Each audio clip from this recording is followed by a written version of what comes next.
अस्सलाम वालेकुम नाज़रीन, कैसे हैं? क्या हाल चाल है आपका? मैं तो अल्हम्दुलिल्लाह बिल्कुल ठीक हूँ और खैरियत से हूँ।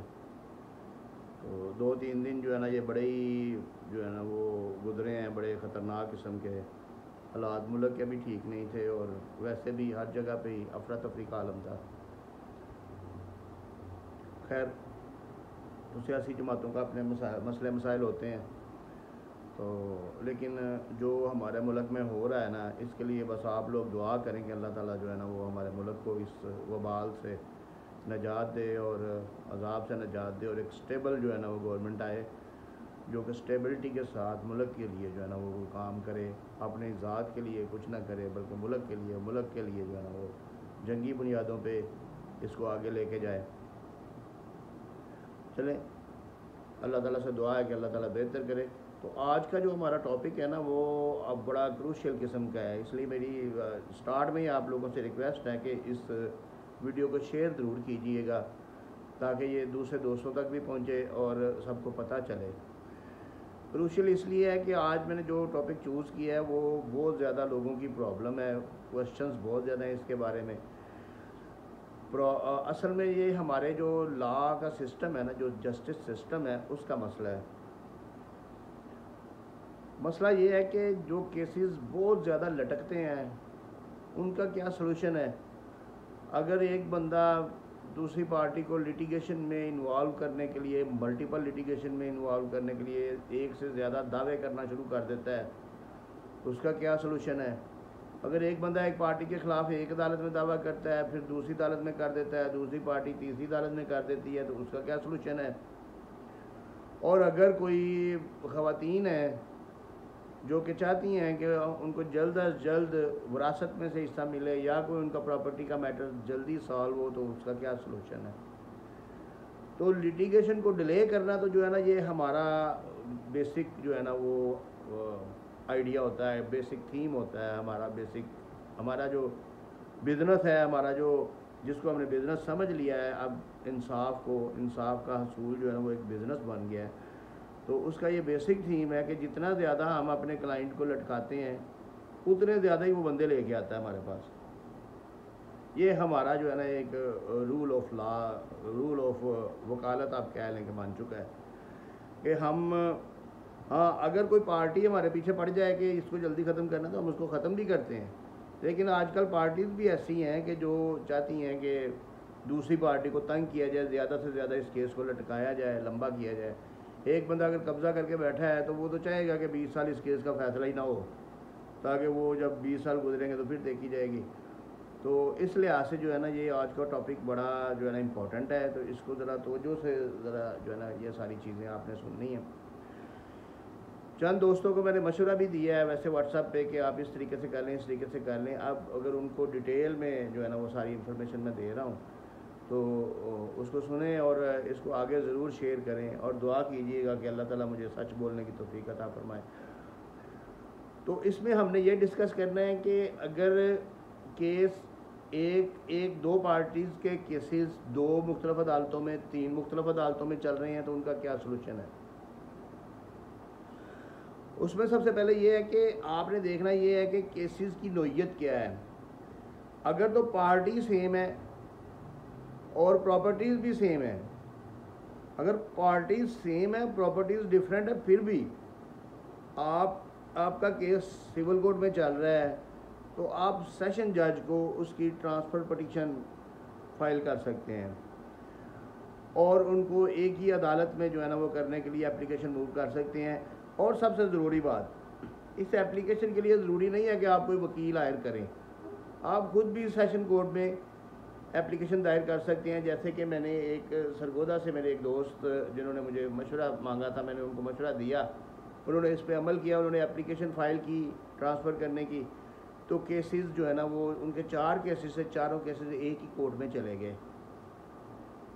अब उसका बेनिफिट ये होता है कि एक कोर्ट में एक बंदा, आपका जो डिफेंडेंट है, आपका जो मुखालफ है वो नहीं आ रहा, दूसरी कोर्ट में आ रहा है, तीसरी में नहीं आ रहा, एक में आता है, दूसरे में नहीं आता, तीसरी में नहीं आता। तो ये लिंगर ऑन होता जाता है, काम जो है लटकता जाता है। लेकिन जिस वक्त ये आप इनको एक ही जगह पे ट्रांसफ़र करवा लेंगे तो फिर वो सारे केसों में एक ही वक्त में हाज़िरी लगेगी, दोनों पार्टीज़ की, और केस की स्पीड जो है ना वो तेज़ होगी। इसमें यह है कि अगर तो आपके केसेस एक ही तहसील में हैं, एक ही तहसील यानी मीन्स के एक तहसील की मुख्तलिफ अदालतों में है, तो आप सेशन जज साहब को जो है ना वो दे सकते हैं, एप्लीकेशन मूव कर सकते हैं, और वो केसेस सारे आपके एक ही कोर्ट में आ जाएंगे। इसी तरह अगर 2-3 तहसीलों में है लेकिन ज़िला एक है, फिर भी सेशन जज साहब की जो है ना वो जो रिस्ट्रिक्शन बनती है, वो सारे केसेस एक ही कोर्ट में जो है ना वो एक ही तहसील की एक ही कोर्ट में ट्रांसफ़र करके इकट्ठे कर देंगे।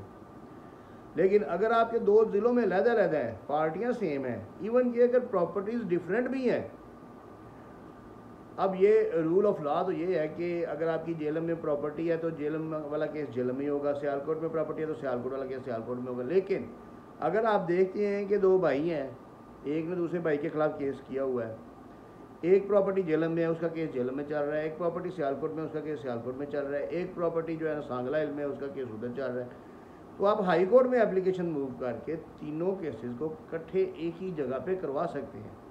जिधर आपका भाई की रहायश है, डिफेंडेंट की रेजिडेंस जिस जगह पे मौजूद है, वहाँ पे आप तीनों केसेस करवा सकते हैं, या दोनों पार्टी एग्री हों तो किसी एक भी जगह पे तीनों केसेस इकट्ठे करवा सकते हैं।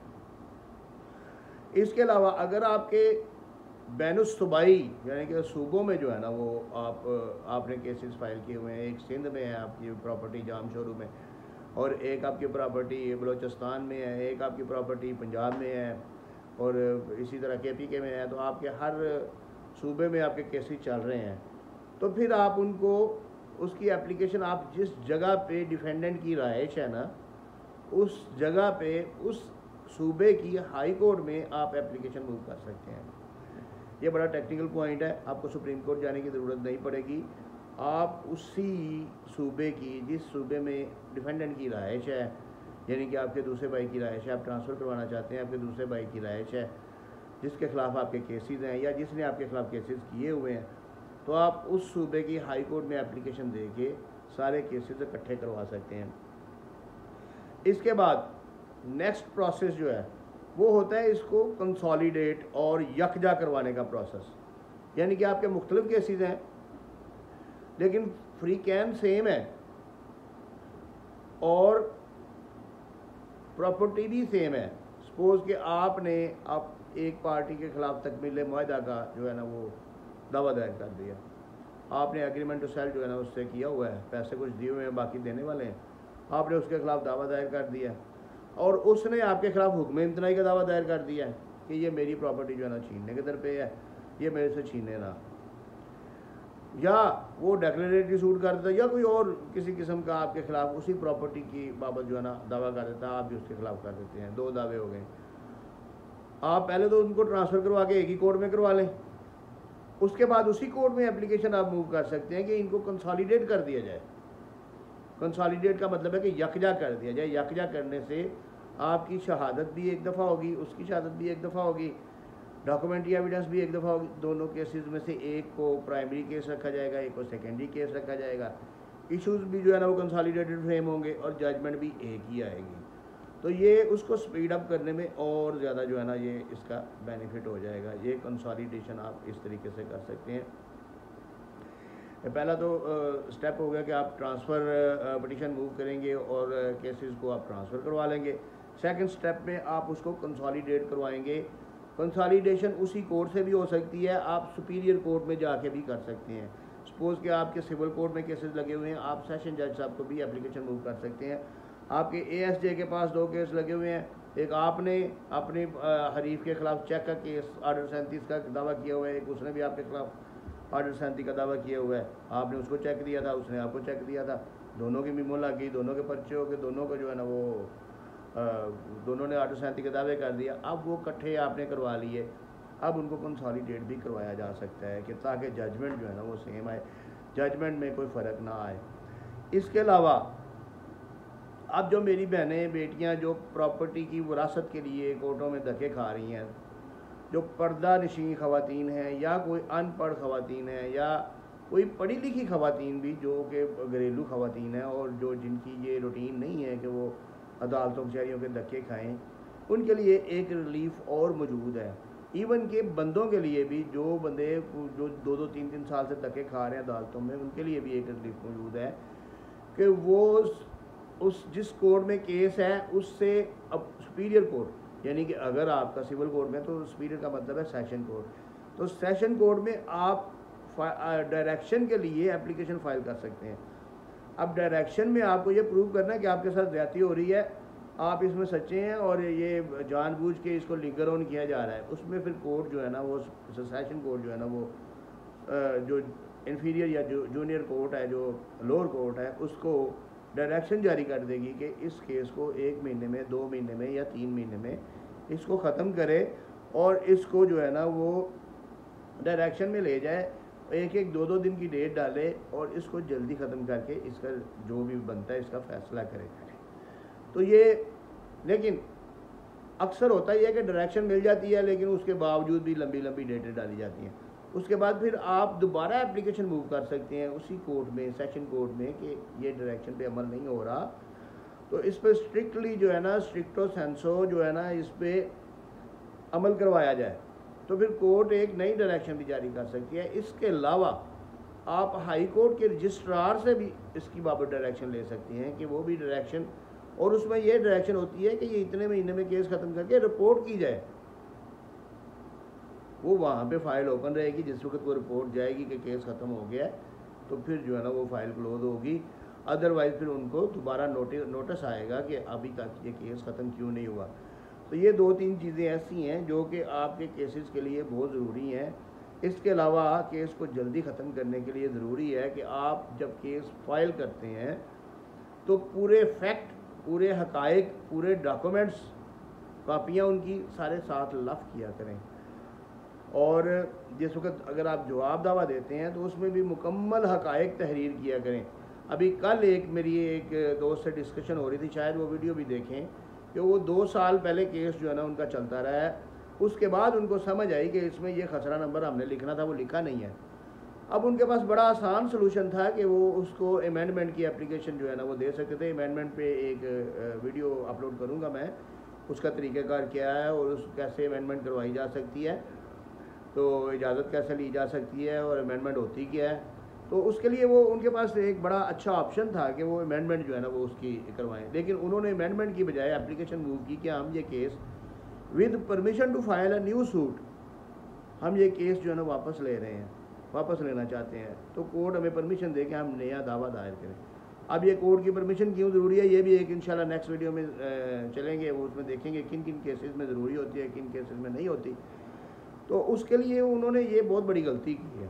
अब अगर वो वकील भाई मेरे सुन रहे हैं, वो वीडियोस मेरी देखते हैं, लेकिन मैंने उनको भी समझाया था, तो उन्होंने गलती की कि उन्होंने विदड्रॉ किया। विदड्रॉ नहीं करना चाहिए था, कोर्ट ने परमिशन तो उनको दे दी, लेकिन साथ में 20,000 फ़ाइन किया है। 2 साल केस चला है तो 20,000 फ़ाइन किया है। हालांकि 20,000 fine it is too much, हमारे जो है ना वो कोर्ट्स के जो रूल्स हैं उनके मुताबिक ये 2-3 हज़ार 4 हज़ार करते हैं फ़ाइन, लेकिन उन्होंने 20,000 फ़ाइन किया है। अब वो पार्टी कह रही है कि हम ये 20,000 बचाने के लिए हम क्या कर सकते हैं, हम सेशन कोर्ट जाएं, अपील करें।